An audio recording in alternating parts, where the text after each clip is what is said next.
Veja no ICL Notícias, segunda edição. O adeus ao gigante. Uruguaios se despedem de Pepe Mujica em cortejo pelas ruas de Montevidéu.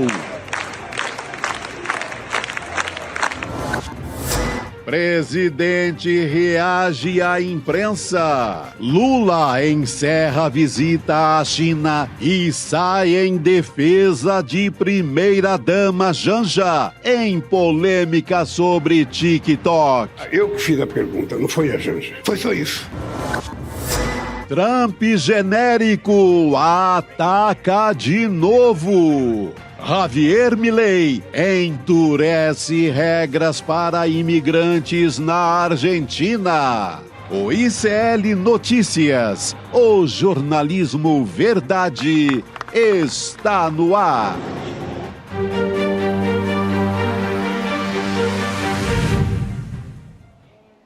Olá, boa tarde, seja muito bem-vindo, seja muito bem-vindo. ICL Notícias, segunda edição, já está no ar, estamos ao vivo nos canais do Instituto Conhecimento Liberta, Eduardo Moreira no YouTube, também no canal da Voz Trabalhadora e na Pop TV no Rio Grande do Sul. Aqui nos estúdios de São Paulo, eu já tenho Chico Sá hoje comigo, porque o nosso fiel escudeiro Rodrigo Viana está em Montevidéu, acompanhando, né? Boa noite, comunidade. Boa noite, boa tarde, comunidade.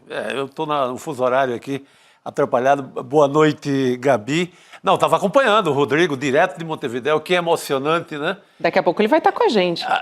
Já estou aqui com umas perguntas prontas para o nosso companheiro de ICL. É isso, e Elô Vilela também, que já está lá em Brasília após, porque Brasília também, desde ontem, pegando fogo, né, Elô? Ontem a gente não conseguiu colocar Brasília no noticiário, claro, por conta da despedida do Mujica, mas hoje tem muita coisa para a gente conversar aqui, né? Boa tarde. Sem dúvida, boa tarde, pessoal. Vamos lá, né? Porque Brasília, eu vou te contar. Acho que só para mesmo na sexta-feira, porque todo mundo se manda daqui, né? É isso, e olhe e lá. A gente fica, né? E olhe lá, porque ultimamente está bem movimentado. Mas vamos dar trazer um pouquinho do que a gente vai conversar hoje. Tem uma briga rolando ali, né, entre Câmara e Supremo Tribunal Federal. Sim. Por conta da mesa diretora da Câmara, né? Decisão de Hugo Mota, né? Vem por meio aí do presidente da Câmara, Hugo Mota, que recorreu contra o Supremo aquela decisão da primeira turma que derrubou, né, a decisão da Câmara que suspendia a ação penal contra o Ramagem por golpe, Alexandre Ramagem. E aí foi via uma DPF essa história. A Câmara está pedindo que esse caso seja analisado pelo plenário do STF, né, Elô? O que o Hugo Mota falou a respeito disso? Porque ele disse que está esperando que o Supremo decida, né, de modo que o voto dos deputados seja respeitado, né, na totalidade. Então vamos entender melhor essa história, né? O que ele está querendo dizer. Vamos lá, essa frase do Hugo Mota foi repetida hoje no Congresso, dentro inclusive da CPI das Bets do Senado. Teve senador lá dizendo, esperamos que o voto dos deputados seja respeitado, mais de 300 deputados. Eles estão falando do quê? Daquela medida que foi votada às pressas na Câmara dos Deputados, que exige a sustação que pare, que suspenda o processo contra o Alexandre Ramagem e também, por tabela, suspenda todo o processo daquele grupo que é o chamado núcleo 1 da tentativa de golpe, que inclui, claro, o Bolsonaro, o Braga Neto, né? E aí, essa medida foi aprovada e imediatamente, no dia seguinte, ou 48 horas depois, a primeira turma do Supremo Tribunal Federal já tinha decidido que ela não faz sentido, mas fez até uma concessão, retirou da lista de crimes pelos quais o Ramagem está sendo acusado, que são 5, retirou 2, que são justamente os que relativos especificamente ao dia 8, que é dano qualificado e deterioração do patrimônio.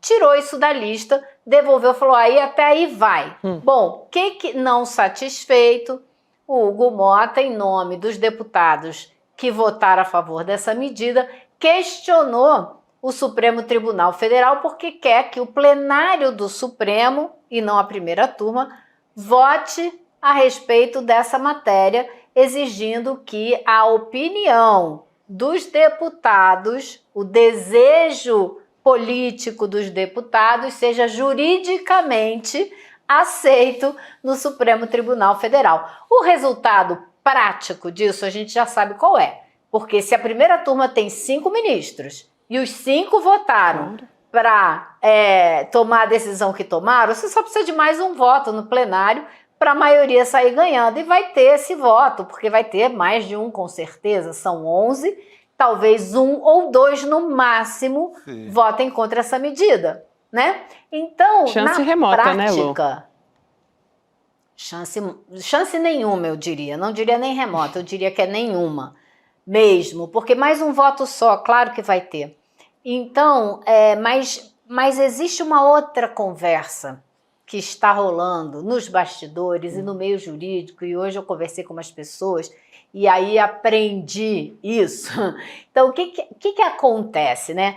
Essa medida que foi da Câmara agora para o Supremo, ela explicita que isso é para o ramagem. Ela tira o nome dos demais, ela não diz que tem que parar a ação toda, é para relativa ao ramagem.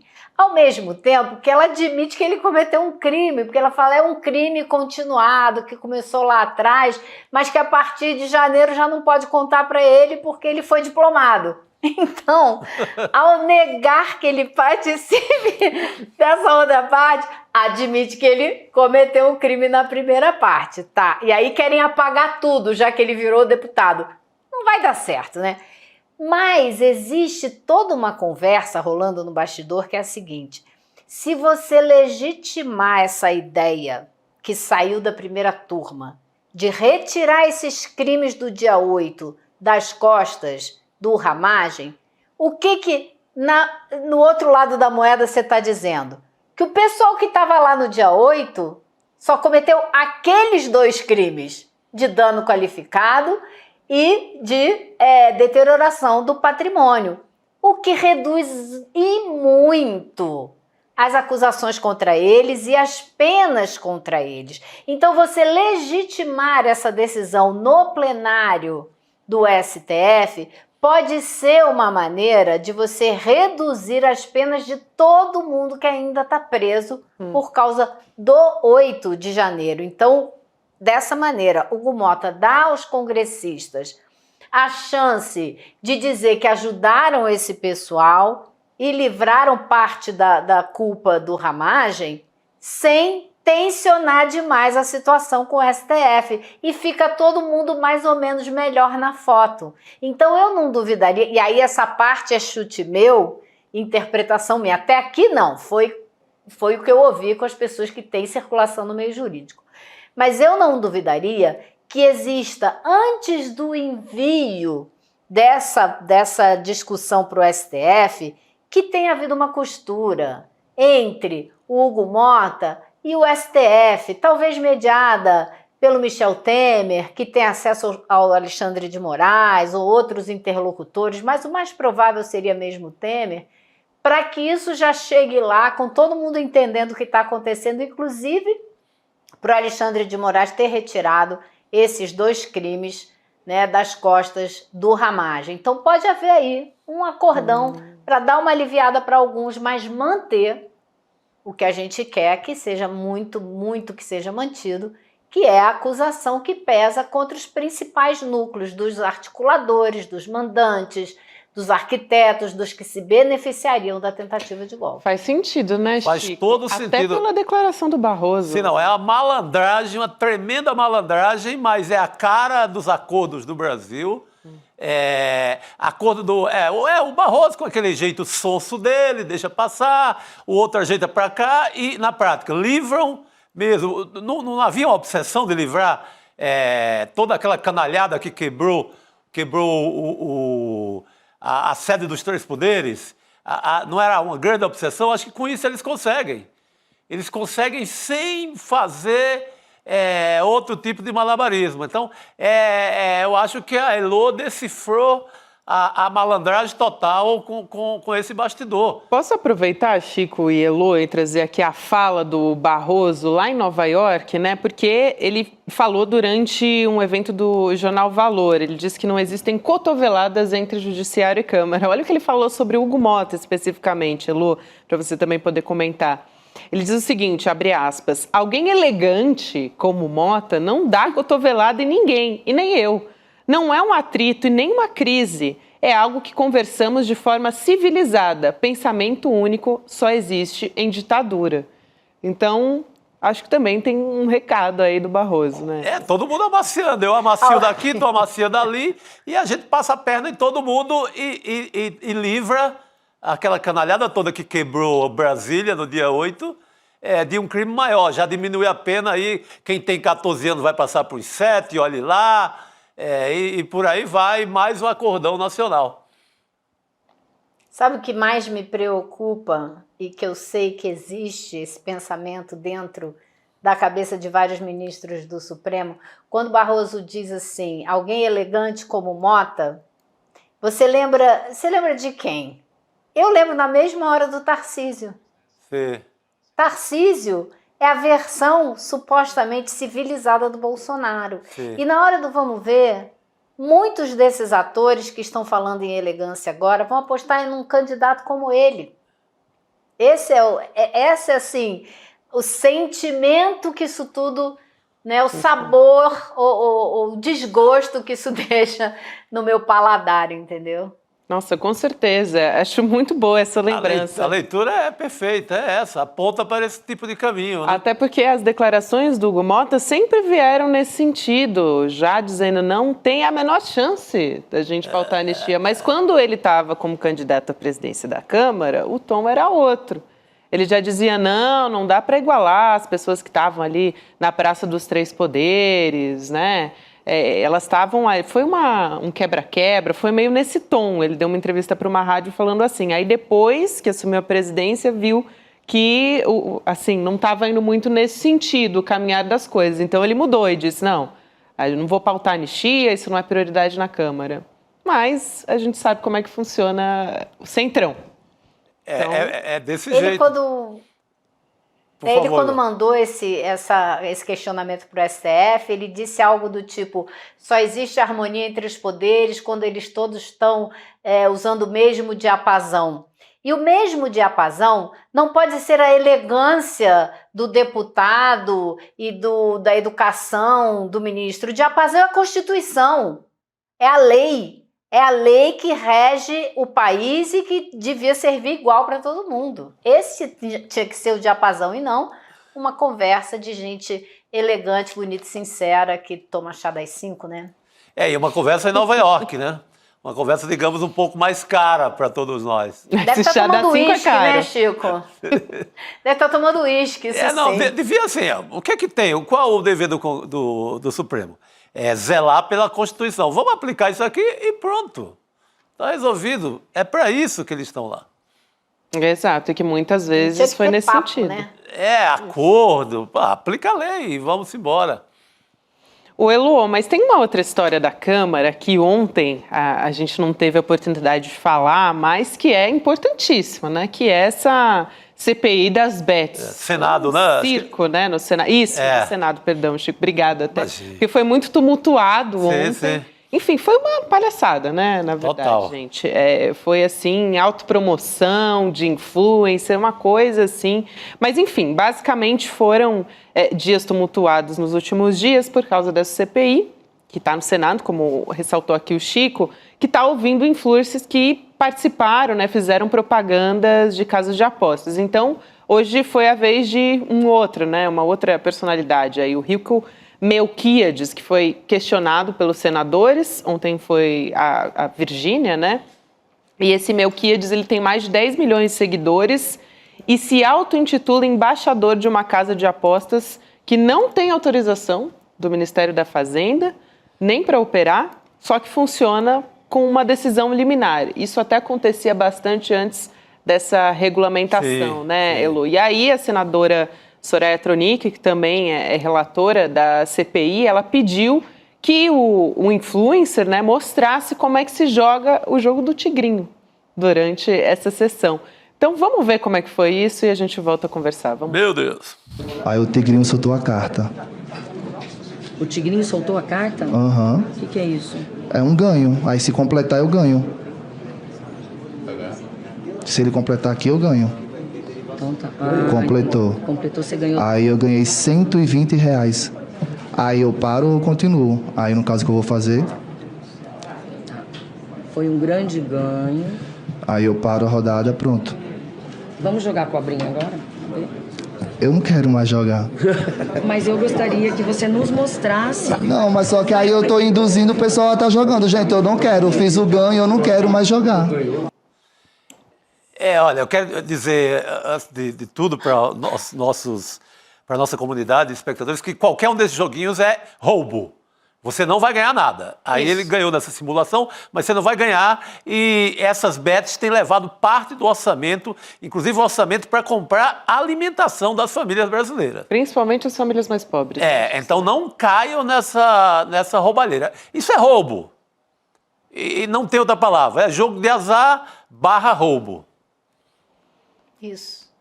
Por quê, né, Chico? Porque esses jogos, esse é um dos pontos que a senadora Soraya Tronic, que foi quem brigou para criar essa CPI, hoje é a relatora dessa CPI, ela quer chegar nesse ponto, no algoritmo dos jogos. Como que ele é desenhado para você perder, para você começar a ganhar no começo, se entusiasmar e perder. Por isso que ela pediu a ele para jogar na frente de todo mundo, e não é na frente de quem estava ali na CPI, é na nossa frente, na frente está todo mundo acompanhando isso pelo canal da TV Senado, reproduzindo nas mídias, né? Para mostrar se ele ganhava de cara ou não. Ele jogou R$4, ganhou 120, né? Então, para ela, provou um ponto, que realmente ele ganha de cara e ele faz os vídeos dele na internet mostrando ele ganhando e feliz da vida. Claro que ele diz que ele ganha, que ele perde, que todo mundo ganha e perde, mas a discussão, né, não é essa. E ela falou, não estou aqui responsabilizando você legalmente, porque legalmente não tem nenhuma ilegalidade no que ele está fazendo, mas eticamente ela falou para ele, olha, eu conversei hoje ou ontem com o dono de uma empresa do Ceará que tem 320 funcionários e ele pegou um psicólogo para fazer entrevistas com os funcionários e depois das entrevistas ele descobriu que 75% dos funcionários estão endividados, viciados em jogos e pedindo socorro. E um dos funcionários foi assassinado no dia 3 de janeiro por um agiota, a quem ele estava devendo um monte de dinheiro, porque ele está perdendo tudo no jogo e foi pedir dinheiro em agiota para pagar a dívida para continuar jogando. Sim. Então os relatos se multiplicam e ela tem feito vários desses relatos dentro da CPI, né? E esses influencers, os influenciadores, que o nome já diz tudo, eles estão influenciando gente a se viciar nessa porcaria e perder todo o seu dinheiro, eles não assumem nenhuma responsabilidade, nem ética, nem moral, pelo que eles estão fazendo. O discurso desse rapaz que foi lá hoje e dessa senhora que foi lá ontem é idêntico. Eles dizem, a culpa é de vocês que não fazem as leis, eu estou seguindo as leis que vocês fizeram. E aí os senadores dizem, realmente, a gente tem que baixar uma lei aqui para proibir todo e qualquer tipo de propaganda desses jogos, que nem é feito com cigarro. E vocês não vão mais ganhar dinheiro com isso, né? Só que tem muita gente dentro do Congresso contra. Vocês sabem qual foi o quórum da sessão da CPI hoje, apesar de ter um monte de gente interessada em ver influencer? Eu tenho uma preguiça desse nome, gente, pelo amor de Deus. Nem me fale. Mas tem... Sabe qual foi o quórum da sessão, Chico? 3 pessoas, 3 senadores que participam da CPI que assinaram hoje presença. E tem sido assim por mais de 2 semanas em todas as sessões. Porque os partidos que enviaram os seus representantes, designaram os seus representantes para a CPI, esses representantes não aparecem. Porque o boicote à CPI das bets é geral. Sim. Ciro Nogueira tentou ser presidente dessa CPI, porque queria controlar os destinos da CPI. Como não conseguiu, ele faz parte da CPI, ele nem aparece, como quase todos os outros. E quando eles aparecem é para legislar em causa própria, como a gente vai mostrar daqui a pouco, né, Gabi? Vamos sim, Elô. Assim, eu tenho até que respirar fundo, assim, para tratar desse assunto com vocês, porque é um negócio, assim, dá raiva mesmo. Tem até o tal do cachê da desgraça alheia. O que é o cachê da desgraça alheia? Que a Virgínia negou, mas... Mas existe, a Piauí mostrou isso, a revista Piauí. Esses influencers, eles fazem um contrato com as bets, então, quanto mais o jogador perde e deixa de comprar arroz, feijão e etc., mais o influenciador ganha. É isso, tem uma perda ali, a pessoa postou R$100, vamos supor. Estou aqui jogando o número só para a gente entender, R$100, mas ela assinou lá no contrato dela que a cada R$100 que eu quero perder, ela vai ganhar 30. Então ela ganha então, em cima ele, a de ontem, o de hoje, ganham em cima da desgraça ali, da ruína da família. Por isso que chama a cláusula da desgraça mesmo. Agora, não só são esses influencers que são, eles, digamos assim, que são o lado mais radical, o lado mais da roubalheira pesada. Mas os Galvões Buenos, os Lucianos Hucks, todo mundo que faz propaganda de bet está incentivando o vício. Então, tem um grupo agora no Congresso que começou... Tem todos os partidos. Tem o Pedro Campos do PSB, tem o Duarte Júnior do PSB também, a Tabata, tem gente do PT, de uma frente partidária ali, está com um projeto para proibir a propaganda. Igual proíbe a propaganda de outros vícios, como cigarro e bebida. E é assim que países avançados estão caminhando também, como a França... não pode sequer, por exemplo, na camisa de futebol de crianças, vender, o clube pode vender com bet aqui. Porque você está vendendo a ruína das pessoas. Também tem Eu acho que tinha que ir mais longe, sabe, Chico? Eu acho que o primeiro passo é a propaganda. Mas o segundo, você tem que quebrar o algoritmo desses jogos para você mostrar o que é que eles estão fazendo intencionalmente, para aí você poder proibir. Boa, Elô. Acaba com isso. Perfeito. Você deu um passo adiante do que eu tinha falado. Porque é uma questão de saúde pública, né? Tem países que proíbem a partir das 10 da noite, por exemplo, que é o horário que as pessoas mais jogam.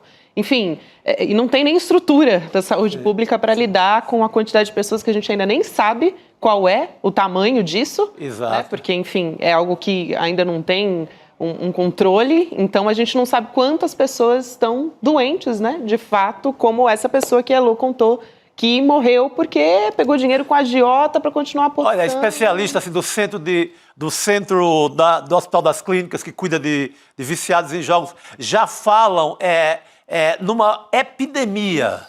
Uma epidemia do vício. Não estamos mais com brincadeira. Já é epidemia. E quando eu falo dessa parte, assim, não é mais nem influenciador, que eu falei do Galvão Bueno, mas existem outros, é que eles falam ali em nome do futebol, mas o futebol é apenas uma desculpa das bets. Você entra em qualquer bet dessa, e eu entrei em todas para escrever sobre o assunto, qualquer uma te leva, na verdade, para o cassino. Todas têm o mesmo tigrinho, tem todos aqueles jogos ali com a fachada de futebol. Você não está jogando apostando no Corinthians e Palmeiras. Você, uma vez lá, está a roleta girando, sabe? É isso que está por trás de todas as bets.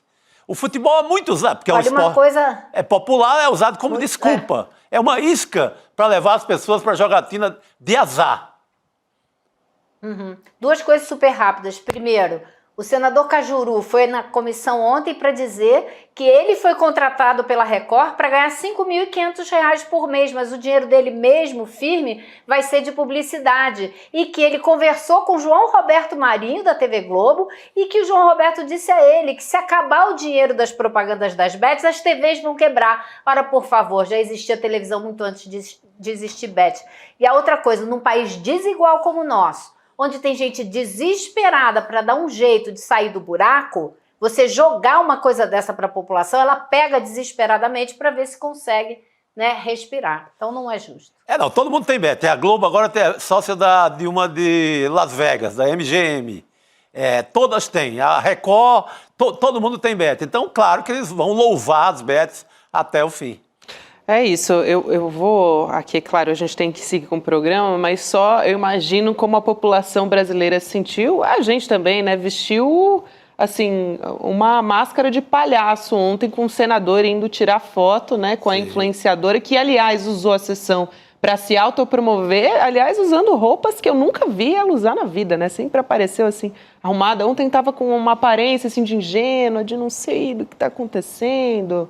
Ali é todo um estudo de conselho Parecia outra pessoa. Aconselhamento de marketing para ir daquele jeito, né? Para enganar os bestas. A nós, não. Mas depois publicou story ali com a camiseta que estava usando também na sessão, na condição de testemunha, e fez selfie até com o senador que estava ali fazendo, né, as perguntas para ela. Pedindo para ela mandar tchauzinho para a mulher dele. Isso, pois é. Enfim, imagino aí como... Aguenta, Elo, aguenta. Decoro passou longe, passou longe, né? É isso, Elu. Bom, vamos respirar fundo. Aliás, vamos ao Uruguai, né, gente?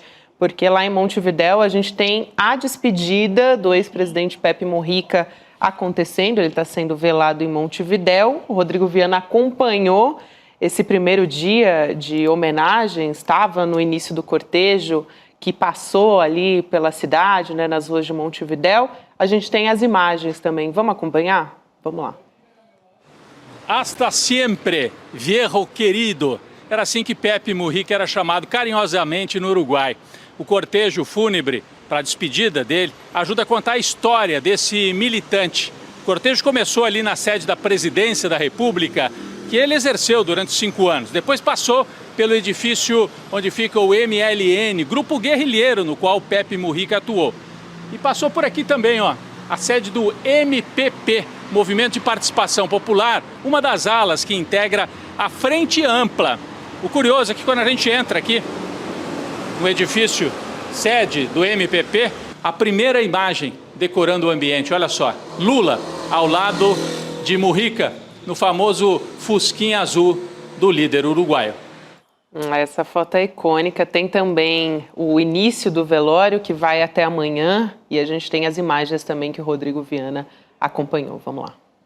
Os primeiros momentos do velório aqui no Palácio Legislativo foram reservados para autoridades, pessoas mais próximas, né, da família de Pepe Mujica. E agora, nesse exato momento, 3 horas da tarde, é que o povo começa a se aproximar para se despedir de Pepe Mujica. A gente observa aqui muita gente com as bandeiras da Frente Ampla, do MPP, em frente ao edifício monumental, onde o corpo de Pepe Mujica está sendo velado aqui em Montevidéu. Agora vamos diretamente a Montevidéu conversar com o Rodrigo Viana. Meu companheiro, boa noite, bem-vindo. Lá já é boa noite. Exatamente, Gabi, Chico, Elô, começa a cair a noite aqui sobre a belíssima Montevidéu, né? Um fim de tarde ensolarado.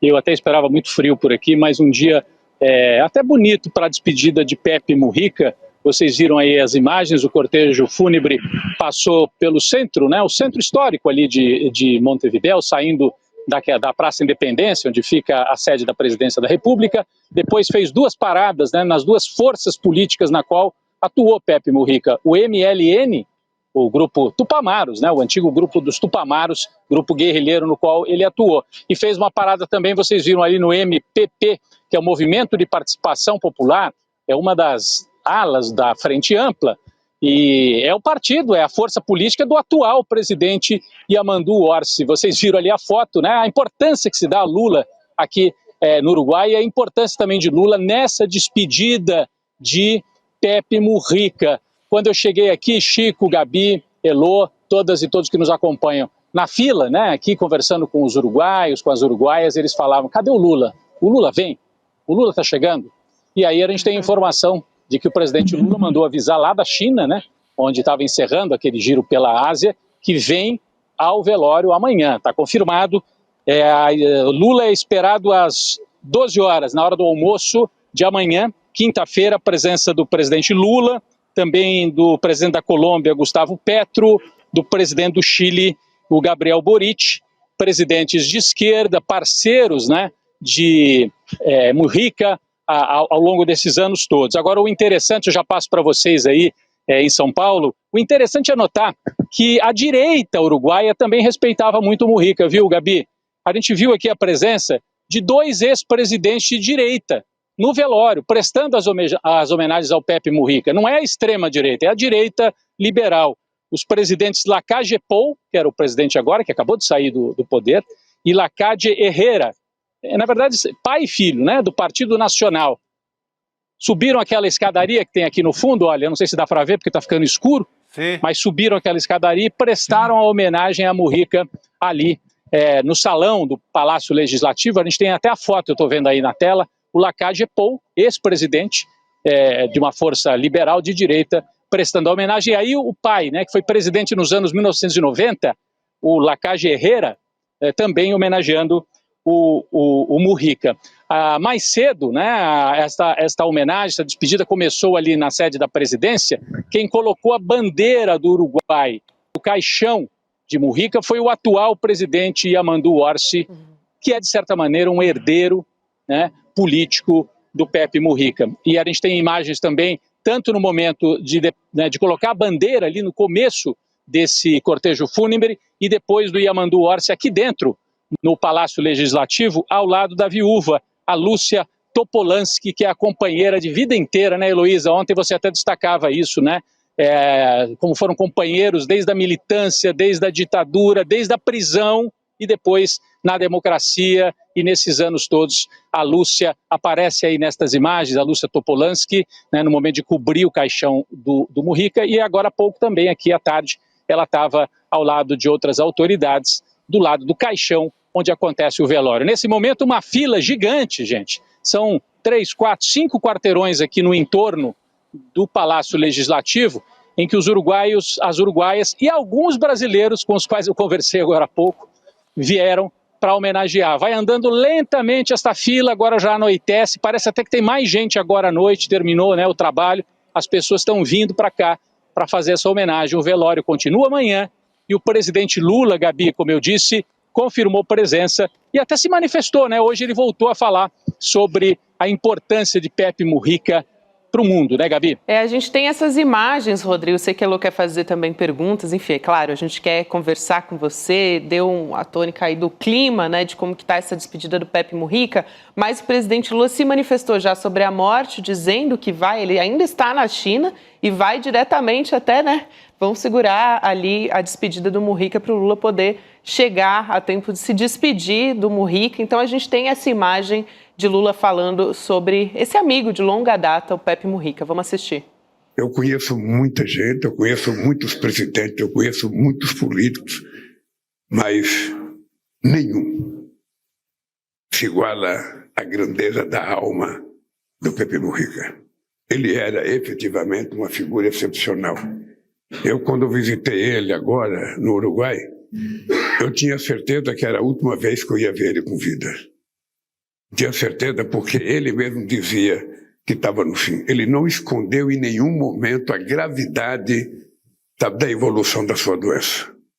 Enquanto tem pessoas que ficam doentes, se escondem dentro de casa, a família não fala, a imprensa não sabe, o Pepe Mujica fazia a questão de dizer a cada instante a evolução da sua doença. Na última vez que eu vi ele sentado comigo, ele falou: Lula, eu estou indo embora. Eu estou indo embora. Sabe? E com a maior serenidade, com a maior tranquilidade que ele me disse isso, era o jeito que ele governava o Uruguai. Eu posso dizer para vocês que quem teve amizade com o Pepe Mujica sabe que é muito difícil você encontrar 2 ou 3 pessoas no mundo com o caráter dele, com a dignidade dele e com a postura dele.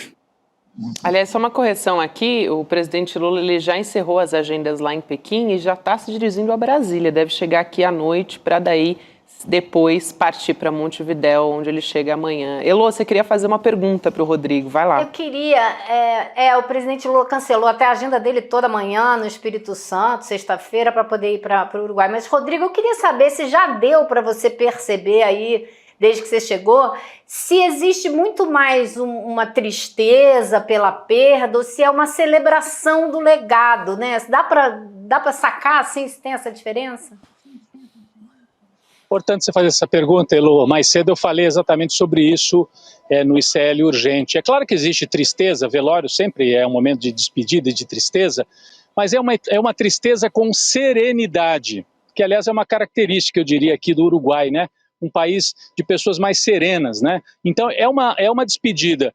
Não é aquela despedida desesperada, né? De você ter uma perda inesperada, né? As pessoas estavam esperando a partida de Pepe Mujica, porque, como disse o Lula agora há pouco, ele anunciou, ele tratou com naturalidade desta despedida, fez aquele belíssimo discurso num dos eventos de campanha de Yamandu Orsi, dizendo: quando meus braços não estiverem aqui, os braços de vocês vão levar adiante e vão tocar as ideias que eu deixei por aqui. Então ele tratava com naturalidade, as pessoas estavam esperando, tristeza, mas uma tristeza plena e muito orgulho, Elô. É sim uma espécie de celebração. É claro que ninguém celebra a morte, mas eu vi a fala agora do Lula muito emocionada, né? Muito emocionante. Inclusive a imprensa uruguaia destacou isso. Aqui o principal jornal do Uruguai, o El País uruguaio, destacou a maneira emocionada como Lula se manifestou sobre Pepe Mujica, exatamente esse trecho que a gente passou aqui no ICL. Eu conversei agora há pouco aqui na fila do velório, Chico, Elô, Gabi, com Mário Carreira, um cantor da velha guarda, da música de protesto aqui do Uruguai, e um grande amigo do Pepe Mujica. E ele deu um testemunho parecido com o desse, né, que o Lula trouxe. O Lula, a última vez que falou com o Mujica disse: eu estou indo embora. O Mário Carreira, olha, nesse momento palmas aqui na fila, isso acontece seguidas vezes. Palmas das pessoas na despedida de Pepe Mujica. Mas o Mário Carreira, esse cantor, Elô, disse para mim que 5 dias antes da morte do Mujica, ele foi chamado pelo Pepe Mujica para ir lá conversar. E o Pepe estava se despedindo dele, e eu falei: mas o que ele falou para você? Vocês falaram do quê? Ele falou: ele pediu para eu cantar. Olha só que bonito também, né? Tem outro nisso. Ele pediu para eu cantar e ficou lá. O Mário Carreira, um amigo, um cantor uruguaio, cantando na despedida de Pepe, uma despedida particular.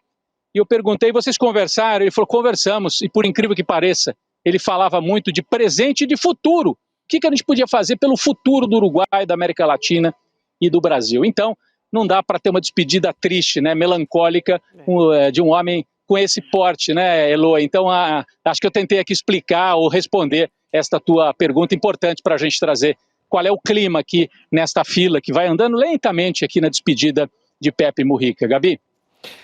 Nossa, gente, a gente fica até emocionante, né? Emocionante que maravilha a iniciativa do ICL, não é, do Rodrigo, de estar lá nesse momento. A comunidade ICL aqui no nosso chat fala muito disso, parabenizando o ICL por estar aí em Montevidéu nesse momento.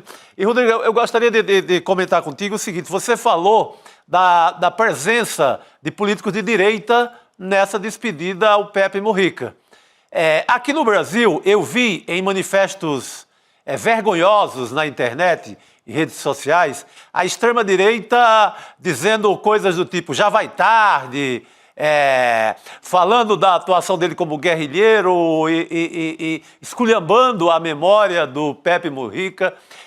Isso tem algum sinal desse tipo de manifestação no Uruguai? Não, Chico, definitivamente não. Aliás, foi a pergunta, logo que a gente chegou aqui, você sabe, né, a gente vai sempre conversar desde o começo, né, jornalista puxa papo com o cara do aeroporto, com o taxista, e a gente já veio no táxi, né, o Israel, que é o cinegrafista, e eu viemos conversando, e perguntamos justamente isso: como é que foi ontem, quando houve a notícia da morte do Pepe Mujica, né? E ela disse: não, houve um certo alarido, eu ouvi um pouco de ruído nas ruas, e aí a gente já fica com aquilo lá: será que era a gente comemorando? Porque no Brasil isso, a direita comemora a morte dos outros. Ela disse: não, imagina, não, as pessoas estavam querendo prestar homenagens ao Pepe Mujica. Então, a direita está recolhida ou está aqui, se despedindo, homenageando, reconhecendo que o Pepe Mujica, que foi um guerrilheiro, fez depois uma trajetória de democrata, de democracia, socialista e democrata. E tinha muito diálogo com esses setores da direita liberal. E o Uruguai conseguiu conter, né? Aqui não tem essa extrema-direita, tem, mas é minoritária, tem 2%, não chega a assustar, e a gente espera que continue assim. E a frente ampla que o Mujica ajudou a construir, não sozinho, porque a frente ampla é de fato uma construção coletiva. Frente ampla, acho que o nosso público aqui sabe, mas Partido Socialista, Comunista, os social-democratas, os nacionalistas de esquerda, progressistas em geral, e o movimento do Mujica, o MPP, os antigos adeptos dos Tupamaros, se converteram aí para a democracia, fundaram o MPP e jogam o jogo da democracia sem dúvida nenhuma e são respeitados por isso, né? Então, essas bandeiras estão aqui. A bandeira da Frente Ampla, a bandeira do MPP, a bandeira uruguaia, evidentemente, né? E muita camiseta com foto, com desenho, com frases do Pepe Mujica. Não é só o ICL que tem na sua lojinha frases do Pepe Mujica. As pessoas na rua aqui, viu, Gabi? Ô, Rodrigo, você falou, e a Elô também, né, sobre como é que está o clima de despedida. Eu queria te perguntar especificamente porque o Mujica, ele foi alguém que inspirava muito a juventude, né? Essa geração nova na política. Então, ele não era um líder político do seu tempo, ele era um líder do futuro, né? Rodrigo usou essa expressão, porque ele olhava para o futuro. Então, eu queria saber como é que está essa questão que você tem observado em relação aos jovens na despedida do Mujica, porque ele tem essa característica, né? A presença do Mujica era muito inspiradora para quem acredita num futuro, né, melhor. Olha, Gabi, a gente está preparando uma reportagem especial, né, gravada e depois vai ser transmitida aqui pelo ICL, contando justamente isso, essa passagem de bastão de Mujica para as novas gerações. E aqui, na fila do velório, onde eu estou desde 2 horas da tarde, 2h30, conversei, gravamos com muitos jovens, né? Moças, rapazes, estudantes, gente que veio do interior. Aí eu perguntava, por que você está aqui? Porque o Mujica conversava com a gente. O Mujica disse para a gente que a gente tem que continuar o que ele deixou. Então tem muito testemunho disso. Uma delas usava uma camiseta com o rosto do Pepe Mujica e dizendo assim, a rebeldia que a gente veste, né? Então, a rebeldia que a gente encampa, é a rebeldia do Mujica. E eu falei, curioso, né? Porque é um senhor de 90 anos que inspira jovens de 18, 19, 20. Não é tão comum a gente ver isso no passado, nos anos 60, quando teve aquela rebeldia, né, enfim, nos anos 60, era para romper com gerações passadas. E hoje, pelo menos aqui nesse caso, a gente está vendo realmente uma passagem de bastão, a possibilidade de falar, tá bom, o tempo agora é dos jovens, eles é que vão construir o futuro, mas a gente pode olhar para alguns, pelo menos, que estão aqui se despedindo e falar, bom, esses daqui nos inspiraram. E desses aqui a gente vai tomar um bom exemplo e seguir adiante. Então tinha sim, Gabi, eu conversei com várias aqui, a gente passou essa reportagem um pouco mais cedo no ICL Urgente e vamos depois transmitir um especial aqui no ICL com esses testemunhos, com essas falas, inclusive brasileiros, viu? Eu entrevistei, sabe, Chico, pai e filho, 2 gaúchos que vieram para homenagear o Mujica. O pai com os seus 50 anos, na minha faixa mais ou menos, e o filho com 20. E eu perguntei, quem é que trouxe quem? E aí o filho, eu trouxe o meu pai. Eu trouxe o meu pai, que eu queria que ele participasse desse momento. Então, curioso, né? Realmente ele fala com os jovens e deixou essa marca com os jovens, Gabi. Ai, olha, arrepiado de ouvir, né, gente? Que depoimento importante, Rodrigo, esse. Obrigada por trazer esse clima para a gente. É muito bom, né, ver que aquela última fala do Mujica num comício está se concretizando, se perpetuando, né? Ele dizendo, quando os meus braços não estiverem mais aqui, que sejam de vocês. Então, é isso que a gente está vendo. Obrigada, Rodrigo. Bom trabalho por aí. Obrigado a vocês aí pelo diálogo e pela troca. Eu sigo acompanhando aqui o velório e amanhã a gente vai estar ao vivo de novo, de manhã, no N1, com mais informações e certamente acompanhando a presença do presidente Lula aqui em Montevidéu, ao lado de várias outras lideranças. Lula vem para o velório, para a despedida de Pepe Mujica. Valeu, gente. Obrigado. Muito bom. Rodrigo Parabéns Viana, aí pela cobertura, meu cara. Diretamente de Montevidéu e a gente continua. Excelente amanhã. Essa presença do ICL lá, né? O Uruguai é um país realmente diferente, né? É diferente. Eu estava conversando com a ministra... Muito diferente. Eu estava conversando com a ministra Simone Tebet, que está muito envolvida com essa história das rotas de integração da América Latina, que era um assunto que preocupava muito o Mujica, essa integração, né? E ela estava falando, quando a gente senta com os líderes do Uruguai, é totalmente diferente, porque vem o líder do governo que passou e o líder de um governo, de um partido que não é o do governo que está no poder, e é tudo igual em matéria do interesse da integração do país. Eles todos querem a mesma coisa, então tá tudo certo, a gente conversa, não tem o menor problema. Quer dizer, é muito difícil encontrar isso por aí, né? Muito bom.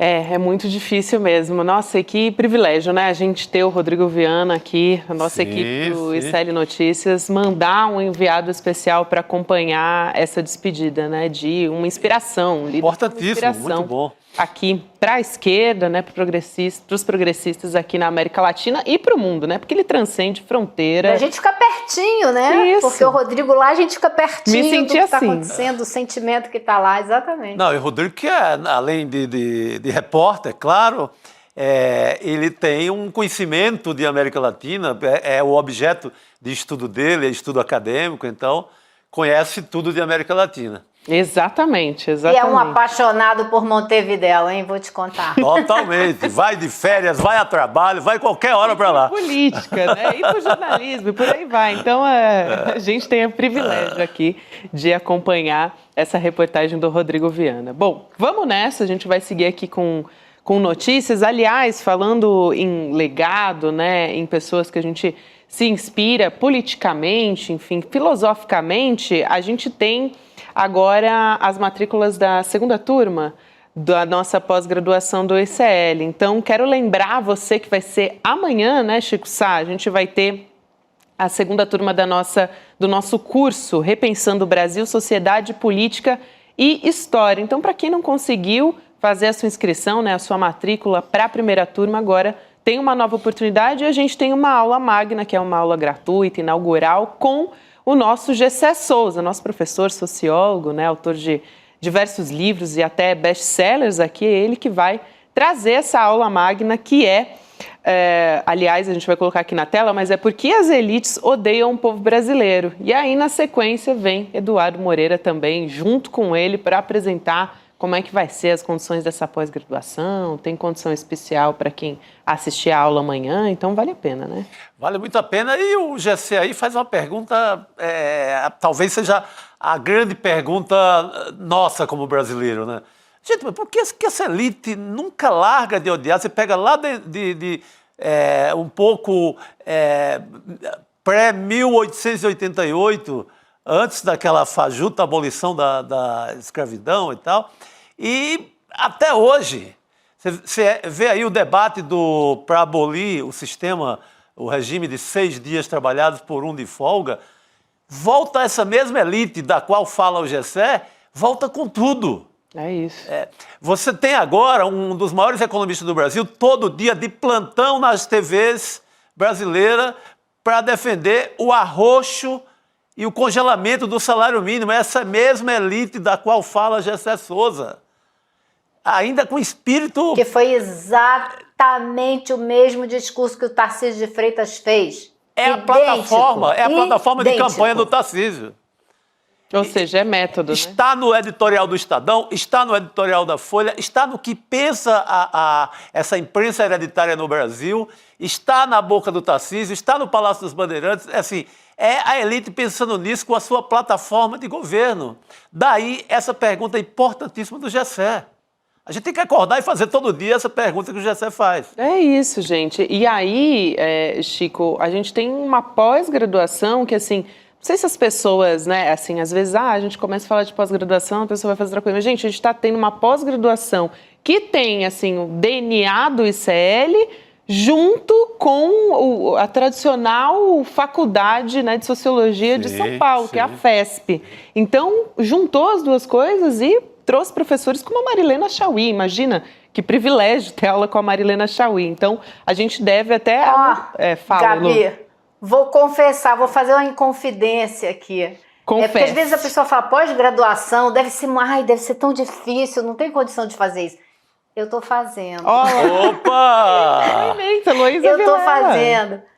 E é uma delícia, porque é papo, é leitura, a leitura está lá junto da aula, no computador, não é um livro inteiro, você pega trechos de livros, capítulos. Se você achar o livro super interessante, você vai lá, pega o livro inteiro e lê, mas para aquela aula, para os trabalhos que você vai fazer, está ali todo o material dentro da plataforma. Então você não precisa ir para lugar nenhum, senta, lê ali mesmo, ouve a aula, conversa com as pessoas. é muito tranquilo e muito gostoso. Ai, tá aí, Elô. Que maravilha, belo depoimento. Tá vendo? Eu vou cair na segunda turma também, hein, gente. É isso aí. Na segunda turma com esse depoimento. Vamos todos estudar, né? A gente tem que estudar sempre, né? É isso. E aí, para você acompanhar essa primeira aula, que é aberta para todo mundo, conferir as condições, que a Elô falou, olha lá, gente, é acessível, não é esse preço exorbitante que tem muita faculdade cobrando aí. Então, isso é ln2.com.br. Para poder acessar, fazer sua inscrição, é só colocar o e-mail. É para assistir a aula, tá, gente? A aula que é de graça. Aí depois a gente fala da pós-graduação. E aí também dá para apontar o celular para quem está assistindo na TV, para o QR Code na tela, que é também de graça. Bom demais, então, hein? Amanhã é amanhã, aliás, já a aula. Então, fiquem de olho, 8 horas da noite. Vamos voltar a falar de Brasil, gente? Voltar a falar de extrema-direita, né? A gente estava mais cedo conversando, a Elô estava falando sobre essa tensão, Câmara, Supremo Tribunal Federal, né? Hoje, quem deu uma longa entrevista para o UOL, ou seja, para a mídia tradicional, foi o Jair Bolsonaro. Né? Ele disse que os julgamentos no STF... Eu diria o contrário. Hoje quem foi lá ouvir de novo o Bolsonaro fazer esse papelão foi o UOL. O caminho é esse. O caminho é esse. Quem achava que Bolsonaro tem o que falar a essa altura para o Brasil é quem chama, quem convida. Não é, o caminho é esse. E aí, dentre as declarações, que foi uma entrevista bastante longa, Leandro Demori está chegando para conversar com a gente, né? Mas já adianto que o Bolsonaro disse que os julgamentos no STF contra ele são políticos, claro, ele vive dizendo isso, né? E que a sua inelegibilidade poderia acontecer até por jogar papel no chão, entendeu? Aquela... dizendo, qualquer coisa que eu fizesse... mas não foi bem jogar papel no chão que fez Bolsonaro nesses últimos anos. Ele quer que a gente conte, né? E que eu solte a lista aqui? A gente vai ficar até meia-noite, no mínimo. Falsificação de... falando dos crimes dele, né? Joias das Arábias, enfim. A lista é muito longa, mas ele falou sobre a possibilidade de ser condenado também no processo do golpe. E aí eu vou abrir aspas aqui para a gente começar a nossa conversa. Ou melhor, continuar a nossa conversa. De Jair Bolsonaro. Para mim é pena de morte ser condenado pelo STF na ação do golpe. Política é física. Entendo que não tenho mais condições de encarar um presídio na situação que estão essas pessoas humildes aí, presas sem crimes. Já tá querendo pavimentar ali, meter um atestado, né? Cadê Leandro Demori? Ele já tá planejando uma domiciliar, olha, né? Ele aí. Baseado no colo, né, Demori? Ele já tá... o caminho dele é esse, é uma domiciliar, no mínimo. Já fez o pedido, já encomendou a tornozeleira eletrônica, né? Total. Eu não tenho condição, né, Demori? Eu tô muito doente, fiz muita cirurgia, só tenho condição de fazer live, de dar entrevista pro SBT, né?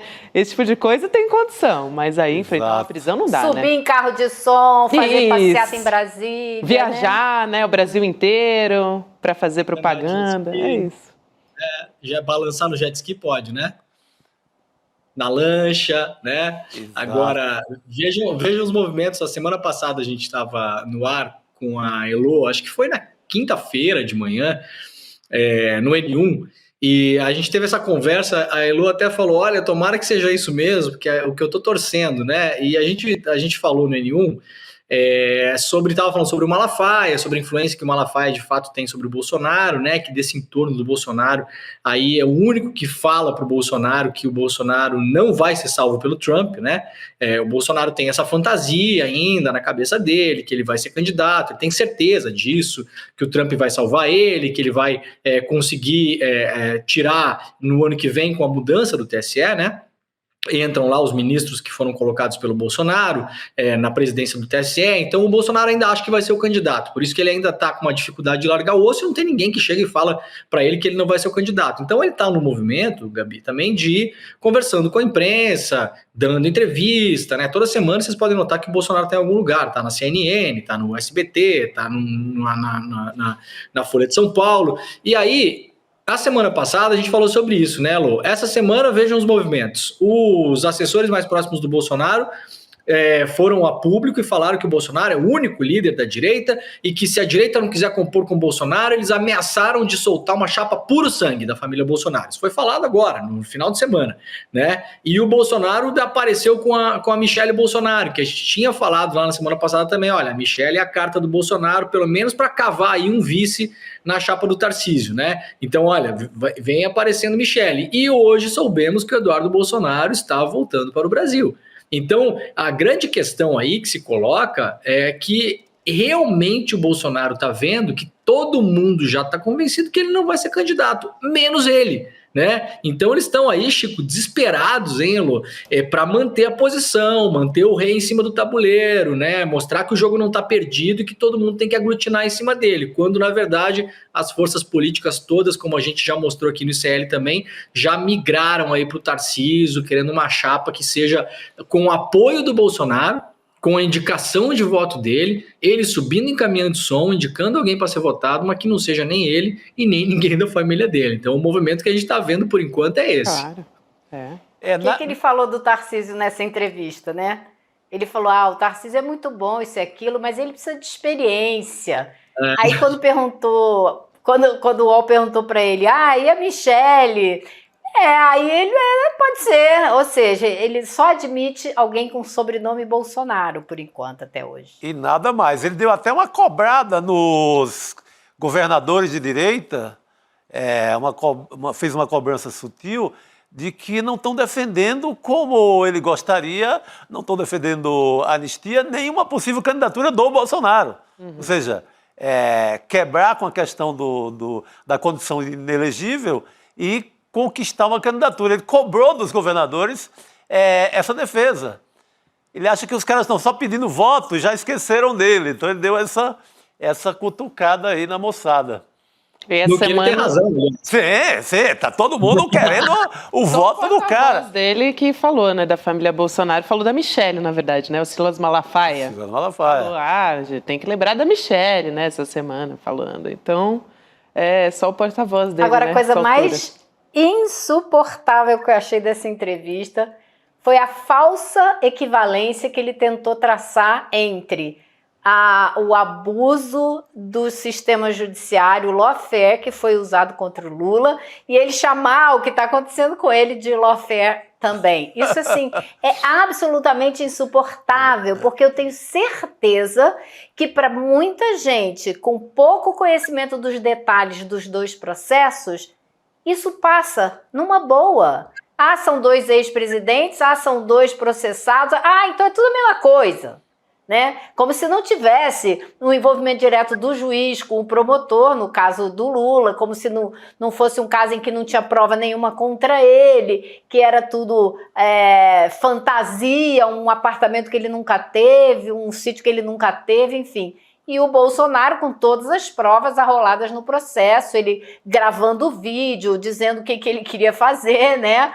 Então, assim, isso para mim é uma das distorções mais abomináveis, mais insuportáveis. Sem dúvida. Olha, adicional de insalubridade aqui por assistir essa entrevista, né? Porque só de assistir, a gente já tem que tomar aqui um sal de frutas, né? Para conseguir falar sobre isso também. Aí, em meio a tudo isso, a gente estava falando aqui que ele está meio que, vamos dizer... ajeitando o terreno para o que ele já sabe que vem por aí, né? Então, o Eduardo Bolsonaro, né, Demori, está se dizendo que ele realmente vai voltar para o Brasil. Ainda não tem nada oficializado, mas o Jamil Chad conversou com o senador Ciro Nogueira, que está lá em Nova York, né? E o Ciro Nogueira disse, olha, eu conversei com ele vai voltar sim. Então, segundo o Jamil, o Ciro Nogueira disse que considera que se o Eduardo fosse candidatar, ele precisa estar no Brasil, por isso que ele deve voltar. O que só mostra que, na verdade, foi um grande teatro, essa palhaçada do Eduardo Bolsonaro se licenciar do mandato dele como deputado federal para ir para os Estados Unidos, né? Então, enfim, ainda não tem nada oficializado, mas assim, não rendeu muita coisa, né, Demori, para os Estados Unidos, então, vamos voltar mesmo, né? Eles esperavam resultados mais imediatos, né, Gabi? Tem toda a articulação que ele fez lá. O Eduardo é um cara que tem articulação, sim, dentro da extrema-direita. A ponte dele inicial é o Steve Bannon. O Steve Bannon, como a Elo já bem falou várias vezes aqui, o professor Castro Rocha também, hoje não é um cara que tem a influência que tinha em 2016, né? As peças se reconfiguraram em torno do Trump, né? As pessoas que apoiam ele hoje, que realmente colocaram ele no poder, em 2016 o Trump dependeu aí de uma junção de truque da bolinha, como diz o César Calejão, né? Sabe quando você está atravessando passarela de rodoviária e tem aquela gente fazendo truque da bolinha, né? Cadê a bolinha? Cadê a bolinha? Então, em 2016 teve várias pessoas fazendo truque da bolinha. Você teve o Steve Bannon, né? Você teve lá o Roger Ailes com a Fox News, né? Que era o cara que praticamente criou a Fox News e que criou o Trump, né? A Fox News cresce muito depois do 11 de setembro, que a Elo, inclusive, estava lá em Nova York, cobriu. Ali eles começam a crescer com teorias da conspiração, eles são os primeiros a apoiar a invasão do Afeganistão, são os primeiros a apoiar a caça ao Bin Laden, crescem muito com isso e acham no Trump um personagem muito parecido com o que foi feito com o Milley, né? Um personagem televisivo, que dá audiência, que é polêmico e tal. Agora o Trump já é um cara consolidado, conhecido, então ele não dependeu muito dessa mágica do Bannon, é um outro momento. Então os contatos do Eduardo são com pessoas meio série C lá. Elas podem incomodar o Brasil? Podem, vão dar declarações, vão se movimentar, né, Lu? Mas elas não são pessoas que estão com a caneta pesada na mão. É o deputadinho lá, sei lá, eu do Wisconsin, é o outro cara lá que é o É o pessoal de terceiro escalão, que nem esse cara que veio aqui agora, que é um cara da Venezuela, né, que nasceu na Venezuela, que entrou de assessor do Departamento de Estado, nunca foi de carreira diplomática. Sim. Então aí o cara conhece ele, aí fala com o sujeito, arruma um jeito aí de você fazer um barulhinho pra mim, aí o cara vai lá e faz. É isso aí, eles estão nessa turma aí do terceiro, quarto escalão. A prova disso, né, Elo, foi o clássico vídeo deles caminhando na neve e não conseguindo entrar na posse do Trump, né, gente? Eles foram para lá, anunciaram que entrariam e eles foram barrados no baile, assim, quem é que é convidado e não entra na festa, né? Claramente eles foram lá dar o popular migué, deram migué, não deu certo, né? E aí não conseguiram entrar na festa. E aí também tem uma coisa importante, Chico, foi a internação do Bolsonaro. Eles não contavam que seria uma internação, que haveria uma internação, que o Bolsonaro ficaria quase um mês fora de combate. E a gente notou, inclusive, aqui no ICL, né? Mesmo a gente que tem por obrigação seguir os passos da extrema-direita e falar sobre ela, e analisar, e comunicar a nossa audiência, a nossa comunidade, a gente começa a falar menos do Bolsonaro na primeira semana, menos na segunda, menos na terceira, o que mostra que, de fato, se o Bolsonaro ficasse 2 meses aí internado, ele ia ter que xingar um oficial de justiça por semana, senão ele ia sumir da imprensa, né?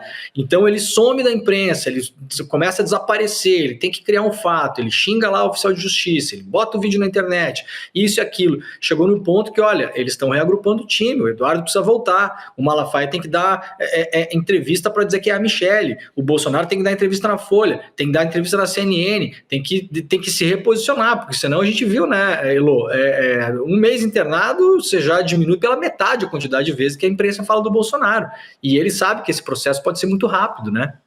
E os movimentos políticos no Brasil, assim, totalmente contrários a ele. Você pega o Temer armando ali uma história de uma suposta direita civilizada, tirando o Bolsonaro do jogo. Então, era muita coisa, uma onda muito desfavorável.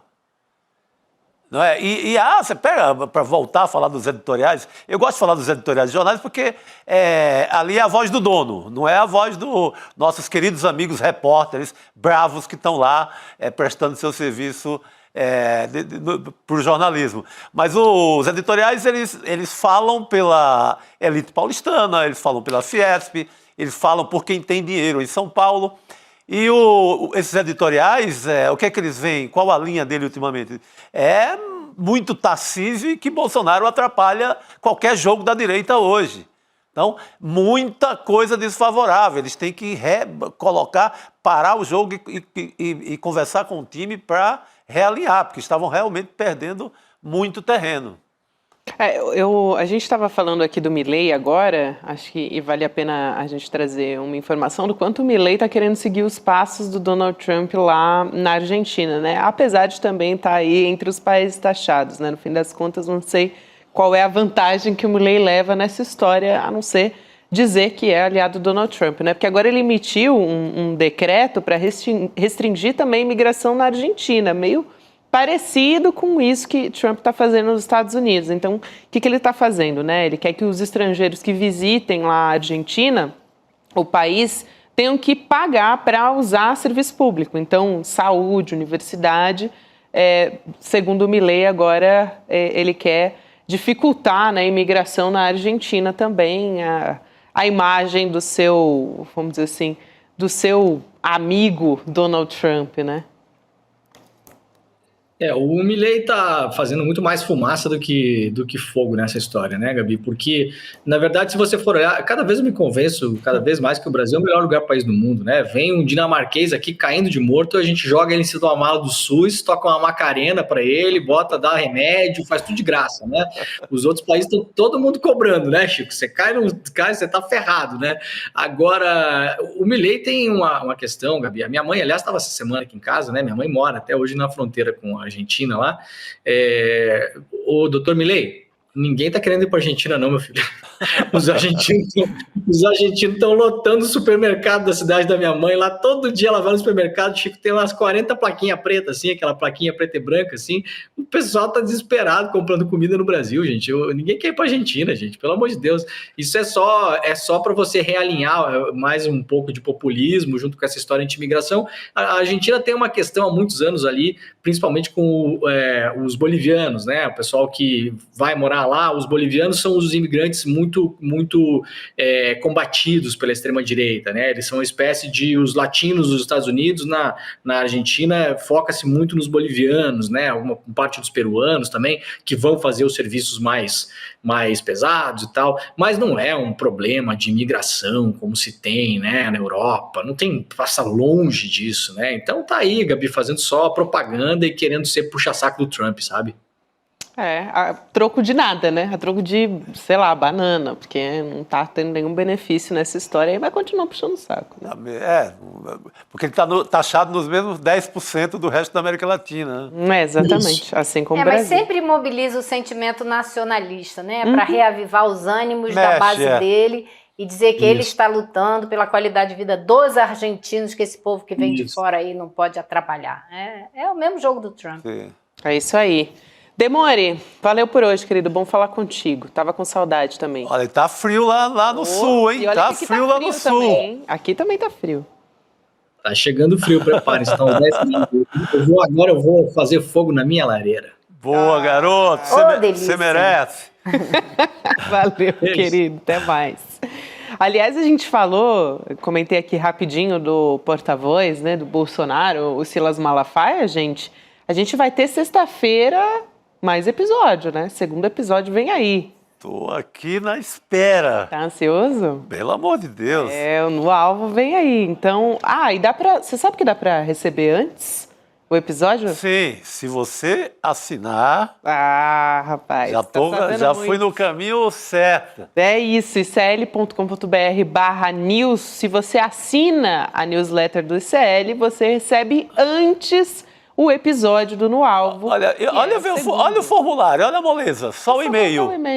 Só o e-mail, entrar, adeus. 2 segundos para receber. O podcast está bombando, liderando a audiência aí. Meu Deus do céu, tá disputando ali com o Mano Brown. Mano a mano com o Mano Brown. Então tá mano a mano com o Brown. A parada é essa.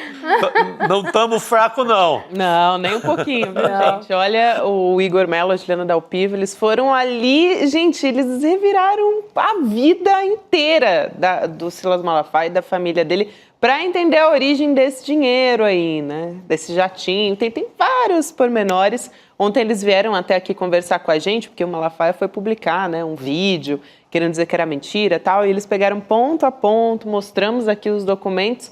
Na sexta-feira, a gente traz mais um capítulo dessa história, com dados, a matéria no site, tá lá tudo explicadinho, tem linha do tempo, tem documento, sabe, aquele rasgadinho do documento, tem tudo. Serviço completo. Então, o negócio ali é minucioso mesmo. Vale a pena acompanhar e assinar a newsletter para receber antes o podcast No Alvo.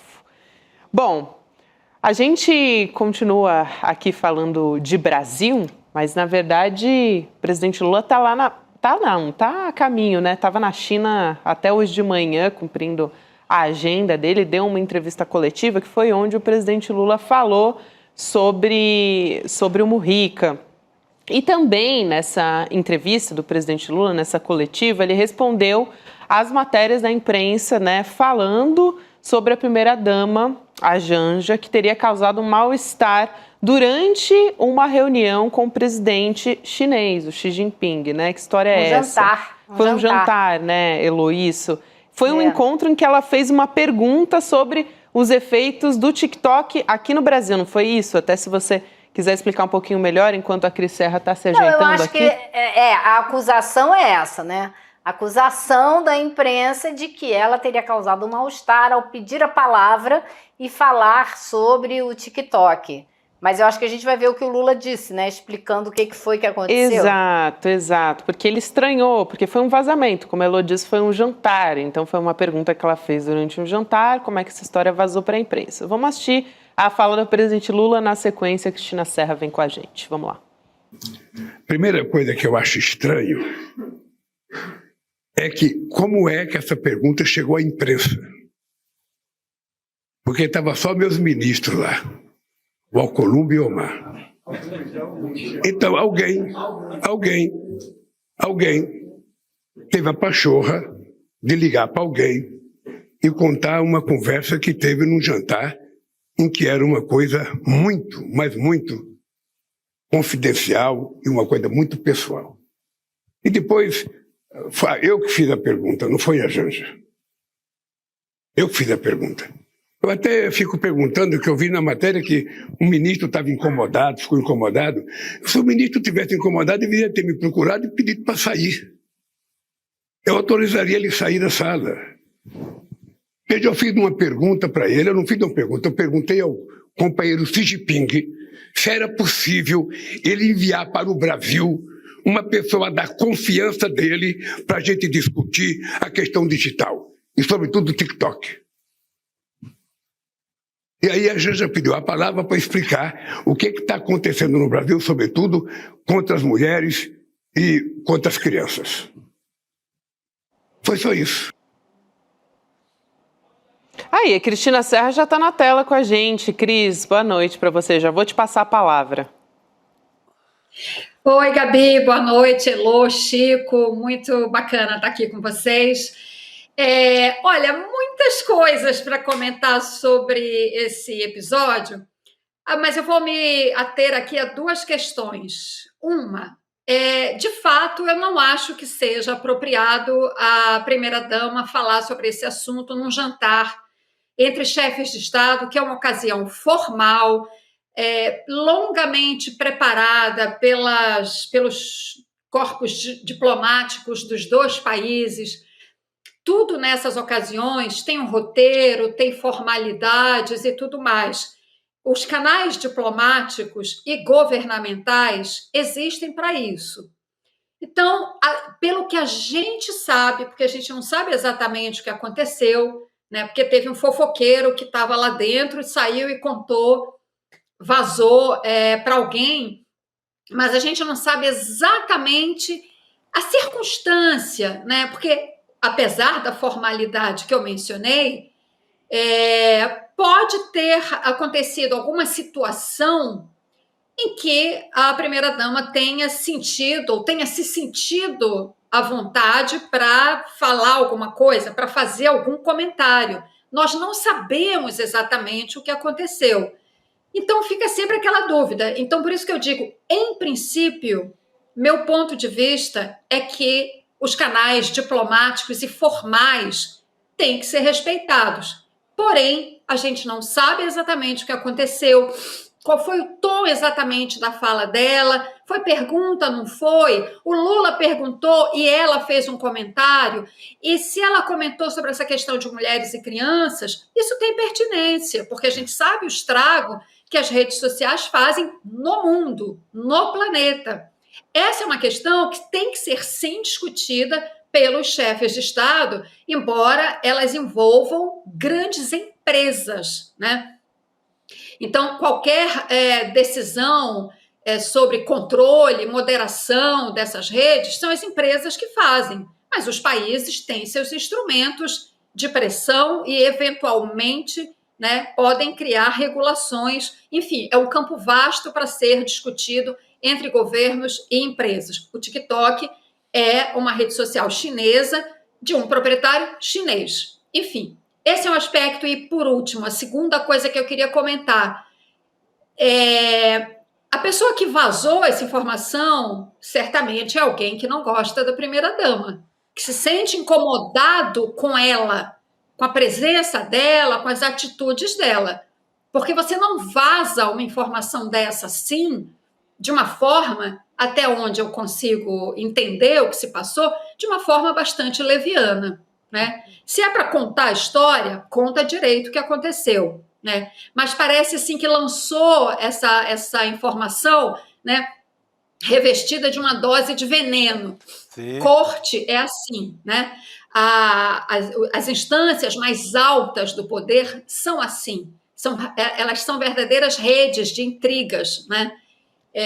Por isso que eu digo que alguém que fez isso não gosta da Janja e tem o interesse de desgastá-la. Agora, Cris, que é intriga palaciana, a gente sabe que que isso existe.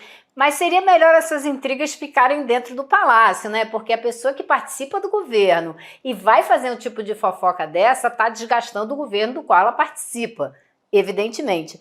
E eu vi a fala toda do Lula, né? Eu acho que duas coisas me chamam a atenção. Primeiro, ele diz que quem fez a pergunta foi ele, não foi a Janja. E aí ele diz assim, eu perguntei ao companheiro Xi Jinping. Como quem diz, eu estava numa conversa com um companheiro que tinha abertura para eu falar esse tipo de coisa. E ele foi mais além. Ele falou, porque a Janja, depois que eu fiz a pergunta, contextualizou e explicou para o Xi Jinping que essas mídias sociais, o TikTok e outras mídias sociais, o algoritmo delas fortalece a extrema-direita. Ele está falando para um chefe de Estado de esquerda. Então, eu acho que o contexto inteiro me leva a crer, pela maneira como o presidente Lula falou, e eu não tenho motivo para questionar, desacreditar, é que foi realmente um momento que ele achou que tinha como fazer um comentário com o Xi Jinping e a Janja estava do lado e achou que cabia dar uma expandida no que o marido dela tinha acabado de falar. Claro que não existe informalidade entre chefes de Estado num jantar de Estado, mas também não existe só formalidade quando não é uma reunião e sim um jantar. Né? Num jantar, eu acho que você, tendo o conhecimento que o Xi Jinping e o Lula têm um do outro, que eles já estiveram juntos várias vezes, só nesse mandato do Lula já foi a segunda ou a terceira, sem contar os outros 2 mandatos, eu acho que ele se sentiu à vontade para fazer o comentário que deve ter deixado a Janja. Eu acho que o que fica claro no fim da história é sempre a presença de pessoas dentro do governo que querem desgastar o governo, desgastar a imagem da primeira-dama e que não adianta, que ele é casado com ela e vai continuar casado com ela, ela vai continuar sendo a primeira-dama. Não, Elo, eu concordo com você e acho... Não, eu concordo, acho que a gente está comentando na mesma linha e diria mais o seguinte, pela irritação demonstrada pelo Lula, porque realmente ele ficou irritado ao falar sobre esse assunto, ele estava claramente irritado. Por quê? Porque ele se sentiu traído. Poxa, você está ali numa situação, um jantar, com poucas pessoas da comitiva presentes, ministros, o presidente do Senado, o vice-presidente da Câmara. A maneira como ele fala, diz assim, mas poxa, qual desses aí, então, né, deu com a língua nos dentes? De fato, é um comentário completamente inconveniente, e, novamente, pela maneira como foi feito, porque, inclusive, o que vazou para a imprensa e que foi motivo da pergunta para o Lula é que a Janja teria feito a pergunta, como se ela tivesse tomado a iniciativa de colocar o assunto na mesa. E, de fato, como você disse, quando você vê o contexto todo, e o Lula diz isso, não, eu fiz a pergunta, ela pode perfeitamente ter se sentido à vontade e ter feito um comentário, uma contextualização. Enfim, eu acho assim, fica essa percepção, sabe, muito ruim, mesmo como você disse, de pessoas do governo criando a todo momento uma crisezinha, sabe, um abalo na imagem do governo, do presidente, olha aí, da primeira-dama que se mete em tudo, entende? Isso tudo é muito ruim, de fato. Olha, vou te dar um exemplo, Cris. Há coisa de uns meses atrás, uma pessoa, deve ter ouvido de outra, veio me contar que a Janja tinha tomado um gabinete lá na ala do palácio onde ela fica, de uma pessoa de altíssimo, não vou nem dar o nome porque aí é muita fofoca, mas tinha tomado o gabinete dessa pessoa para ela ter um espaço maior, e essa pessoa que é super graduada ficou no escritório pequenininho, não sei o quê, desgastando a Janja. Aí eu fui checar. Acontece que essa pessoa que ficou com um gabinete menor pediu aquele gabinete porque aquele gabinete tinha um banheiro dentro. E é uma pessoa que quer, exige, precisa, por condição de saúde, ou seja, o que for, de um banheiro dentro do gabinete. Preferiu o gabinete melhor. Mas não, a história que chegou para mim foi que a Janja foi lá tomar o gabinete maior. Entende? Então, como a gente tem que tomar cuidado, como a imprensa devia tomar mais cuidado quando conversa e comenta certas coisas e publica certas coisas, né? É que o cuidado não tá ali na conta, né? Muitas vezes é a fofoca pela fofoca. Não, até porque é o tipo de fofoca que... É o tipo de fofoca que tem muita repercussão. Isso. A extrema-direita adora quando demonizar a primeira-dama. Então, quando o nome é Janja, é um prato cheio para a extrema-direita, viraliza e etc. Então, é uma fofoca que prospera muito. É uma fofoca de valor comercial muito grande. É a vilã, né? É a vilã do governo. Assim, Sim. Elegeira. E tem uma outra coisa, um outro perigo aqui, que a Ilô, ao comentar e contar essa outra história, fica muito claro, eu acho que um outro perigo, né, desse jornalismo do off, né? É muito fácil você destruir a reputação de alguém se protegendo covardemente por trás de uma declaração off the record, que é isso que a gente está vendo. Então, é uma história complicada, né? Assim, claramente com a intenção de desgastar a imagem da Janja. Claramente a fonte dessa fofoca é uma pessoa que não gosta dela, mas está protegida pelo off.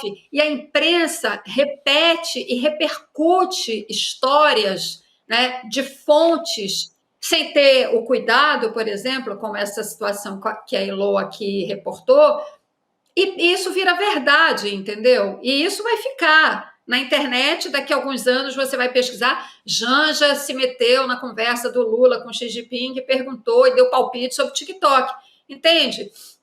Isso aí vira com a maneira como a gente produz informação e reproduz informação hoje, vira uma bola de neve que não tem mais como você colocar a coisa no seu devido lugar, mas isso é a praga do jornalismo feito apenas com base em off, dá nisso. Perfeito. Eu queria pedir aqui licença para a gente mudar a pauta, para a gente ir a Gaza, trazer informação a respeito disso, porque hoje a gente teve mais 80 mortes, assassinatos, né, em Gaza. É mais um episódio de bombardeio de Israel no território palestino. A gente está vendo as imagens aí na tela e entre as vítimas, pelo menos 22 são crianças. Então, tem uma outra notícia até preocupante em relação a isso, que é o Gabinete de Israel acabou de aprovar a anexação de fato de grande parte do território da Cisjordânia, onde a Elô esteve, inclusive. Né? Lembrando que há pouco tempo Israel também já aprovou um plano que inclui conquistar Gaza. Então, esse é mais um capítulo dessa história. Eu queria ouvir vocês duas sobre isso. Eu vou lembrar para vocês que quando esse assunto. Eu vou lembrar para vocês quando eu estive lá, logo, não era nem um mês inteiro ainda, depois começou esse genocídio, essa última fase do genocídio, né? E eu tive essa informação de uma pessoa que conversou com um representante do governo da autoridade palestina e que disse que naquela reunião daquele dia eles já tinham sido informados que o plano final de Israel era anexar Gaza e tomar a maior parte do território da Cisjordânia, que é exatamente o que a gente está vendo acontecer. É exatamente o que a gente está vendo acontecer. Nos acordos de Oslo, firmados em 95, o que aconteceu? Eles dividiram o território da Cisjordânia em A, B e C. O C eram áreas dos palestinos que Israel ia tomar conta durante um tempo e entregar de volta para os palestinos. 60% do território é área C. O que eles decidiram agora? Que eles vão, de fato, anexar essa área C, que ela nunca mais vai voltar para os palestinos e que eles vão, além disso, dar autorização para que os assentamentos cresçam, que aumente a área dos colonos dentro do território palestino. É isso que está acontecendo. E o mundo olhando. E beleza, dia que segue, mais um dia, igual outro amanhã, outro dia, beleza, vamos em frente. Aliás, na imprensa quase nem se fala nisso, né, Cris? Aqui a gente está chegando ao final, mas a gente ainda tem um minuto aqui para falar sobre mais esse absurdo, né? Gabi, eu acho que isso tinha que ser pauta diária, obrigatória. Já falei sobre isso com a Elo. Aliás, quando vi a aprovação desse plano de anexação de 60% da Cisjordânia, lembrei imediatamente da cobertura da Elo. Eu lembro quando a Elo trouxe essa informação. Só queria lembrar aqui, hoje, numa audiência no Congresso americano, acho que tem setores do mundo que de fato estão tão horrorizados que estão partindo para atitudes, né, mais contundentes de denúncia desse genocídio. A Elo certamente conhece o presidente, um dos fundadores daquela empresa de sorvete nos Estados Unidos, Ben & Jerry. Ben & Jerry. Ele foi diante do Congresso americano ele se levantou numa audiência e protestou contra o genocídio de crianças em Gaza. Ele foi preso, algemado, levado para fora da sala de audiência. O presidente francês falou, o enviado da ONU para assuntos humanitários fez um relatório no plenário do Conselho de Segurança da ONU que é absolutamente dilacerante sobre o que está acontecendo lá. Agora é isso, o mundo protesta, ou pelo menos parte dele, mas sem qualquer efeito prático. Ninguém consegue deter Israel, que agora, além de aniquilar a população de Gaza e de ocupar militarmente Gaza, vai agora ocupar praticamente, pelo menos mais da metade, não diria toda, mas esse é o caminho para você daqui a pouco ter uma ocupação completa da Cisjordânia. Um dia nós vamos nos envergonhar disso, as próximas gerações vão nos cobrar o que nós fizemos para deter isso. Eles estão escrevendo leis para legalizar o genocídio, da mesma maneira que o Estado alemão escreveu leis para legalizar o Holocausto. Idêntico. É isso aí. Queria, no finalzinho, mandar um beijo pro cara mais fiel da comunidade CL, que é o Juliano Marques. Tá todo dia há 4 anos. Então, parabéns, Juliano. Ah, gente, eu amo quem pede parabéns aqui pra gente. Então, um beijo pro Juliano. Elo e Cris, queridas, um luxo ter vocês aqui juntas. Um beijão. Até a próxima, queridas. Boa noite. Boa noite. Vamos de provocação histórica, Chico? Opa! O convidado é bom, hein? Que eu já vi. Convidados. Hoje temos convidados aqui. Um comunista no Parlamento de Israel. A gente vai ter Ofer Kassif e Michel German conversando com o Lindener Pareto, né, o deputado do Partido Comunista de Israel, o Ofer Kassif, conversando também com o sociólogo Michel German e o professor Lindener Pareto. Bate com o assunto que a gente acabou de comentar, né? Exatamente. É uma forma de aprofundar aí na história. Nessa consonância aqui com o que a gente está contando. Bom, vamos nessa então, a gente acompanha a partir de agora a Provocação Histórica. Amanhã a gente está de volta também, né, Chico? Nesse bate-canal. Ter você aqui comigo em mais... Eu que agradeço, querido. Este programa. Até amanhã, pessoal. Boa noite. É amanhã. A aula inaugural da segunda turma da Pós-ICL acontece dia 15 de maio, às 20 horas. É comigo, Gessé Souza. Vamos discutir com profundidade as raízes do nosso atraso, desmontar mitos e revelar como as elites constroem narrativas para manter os seus privilégios. Vai ser forte. Olha só, eu aqui no reino dos livros. Há mais de 150 anos, o poeta Castro Alves recomendava: bendito que semeia livros, livros a mancheia. o livro caindo na alma, é germe que faz a palma, é chuva que faz o mar do conhecimento, o conhecimento que liberta. ICL, Instituto Conhecimento Liberta. E agora a gente tem uma lojinha de livros para você, livros à mancheia, livros de alta qualidade que te ajudam a pensar. Venha buscar os nossos livros agora, abrindo a nossa lojinha de livros, souicl.com.br. Vamos pegar os livros à mancheia.